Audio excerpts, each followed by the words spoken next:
اعوذ باللہ من الشیطان الرجیم، بسم اللہ الرحمن الرحیم۔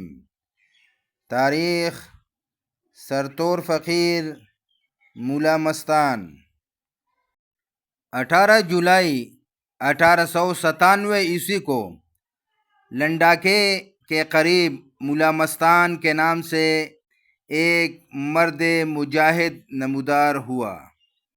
مقام لنڈاکی ملکنڈ کے راستہ سوات جاتے ہوئے اس مقام سے ریاست سوات کی سرحد شروع ہوتی ہے۔ اس جگہ محصول وصول کرنے کو ریاست کی چوکی بھی ہے۔ سرتور فقیر مولا مستان کون تھا؟ مولا مستان کا اصل نام سعد اللہ خان تھا۔ وہ بنیر کے ایک معزز خاندان کا رکن تھا۔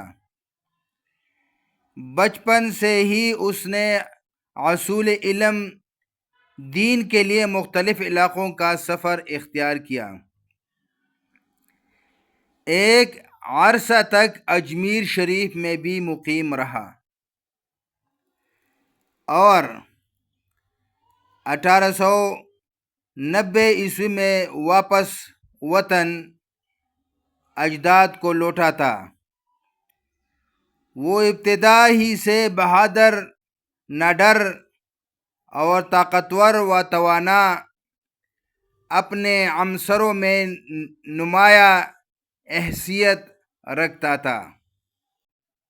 اجمیر سے واپسی کے بعد اپنے جذبات علمیہ اور شوق جہاد کی وجہ سے مولا مستان اور سرتور فقیر یعنی برہنہ سر فقیر پکارا جاتا رہا۔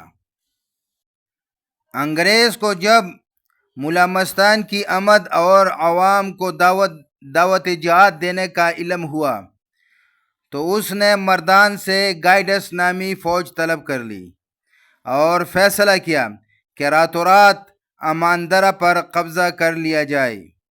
اسی دوران میں 26 جولائی کو مولا مستان نے لنڈاکے سے تانے کا رخ کیا۔ خود انگریز مصنفین کے خیال میں اس وقت اس کے ساتھ صرف چند خردسال لڑکے ہاتھوں میں جھنڈیاں اٹھائے چل رہے تھے، لیکن راستہ میں 300-400 قبائلی ساتھ ہو گئے تو الڈنڈ، بٹخیلا اور پیر کورونا سے ہوتے ہوئے اس نے ملاکنڈ پر حملہ کرنے کا فیصلہ کیا۔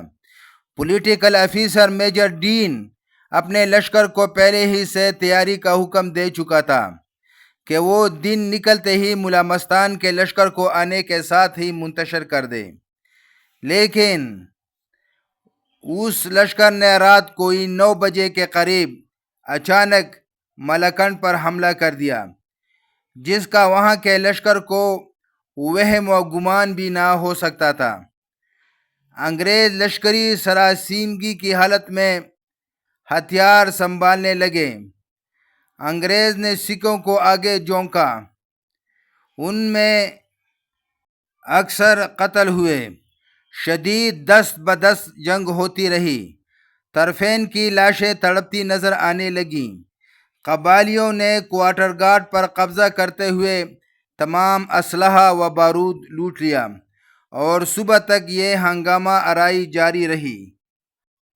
ایک انگریز مصنف کے قول کے مطابق صبح 19 قبائلیوں کی لاشیں ملیں، ایک کرنل، ایک میجر اور ایک لیفٹیننٹ قتل ہوئے۔ ایک میجر، ایک کیپٹن اور لیفٹیننٹ زخمی ہوئے۔ سپاہیوں میں 21 مارے گئے اور 31 زخمی ہوئے۔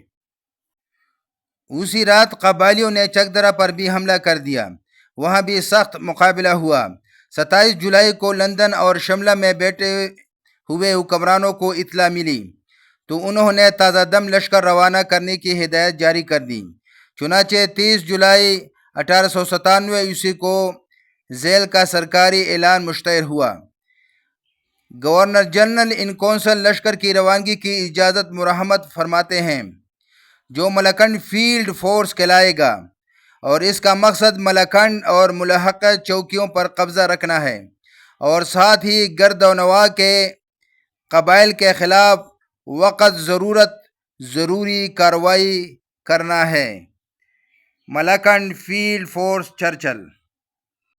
اس جنگ میں سعد اللہ خان، سرتور فقیر، ول حمید اللہ، یوسف زئی، ملی زئی، نوری زئی، موزو ریگا بنیر کا رہنے والا سخت زخمی ہوا اور اپنے ساتھیوں سمیت دوسرے علاقے میں چلا گیا۔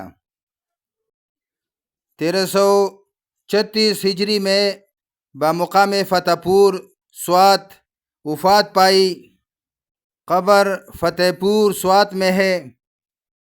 اپنے پیچھے 4 بیٹیاں اور 1 بیٹا موسمی عمرہ خان 4 سالہ چھوڑ گئے۔